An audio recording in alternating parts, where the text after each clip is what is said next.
আজকে সকালবেলা যে ভাবিটা এসে রুটি বানিয়ে দিয়ে যায়, কাজের বুয়াটা আজকে আসেনি। তো আপনার মেয়ে তো নাস্তা বানাতে পারে না, মানে খাবার সে বানাতেই পারে না, তাহলে কিভাবে বানাবে? আর সবচেয়ে বড় কথা, তার 12টা না বাজলে তো তার ঘুমই ভাঙে না। যেহেতু তার ঘুম ভাঙে না, তাহলে সে নাস্তা বানাবে কি করে? না না না, এমন না যে সে কাজ করতে চায় না বা রান্না বান্না করতে চায় না, তার খুব ইচ্ছা, সে সব কিছু করতে চায়। বিশ্বাস করেন বিয়ান সাহেব এত লক্ষ্মী, কিন্তু 12টার আগে তো ঘুমই ভাঙে না। এটা একটা প্রবলেম না? প্রবলেম আমরা না বুঝলে কে বুঝবে বলেন? আরেকটা কথা কি জানেন, কোনো কাজই আপনার মেয়ে না করে না, কোনো কাজে সে কখনোই না করবে না, না শব্দটা তার মুখেই নাই। এত লক্ষ্মী একটা মেয়ে।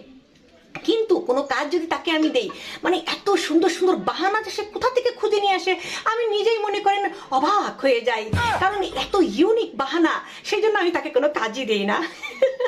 আর ও সামাজিক, হ্যাঁ আপনার মেয়ে এতটাই সামাজিক, এতটাই সোশ্যাল, যে প্রত্যেকটা সোশ্যাল মিডিয়াতে তার মনে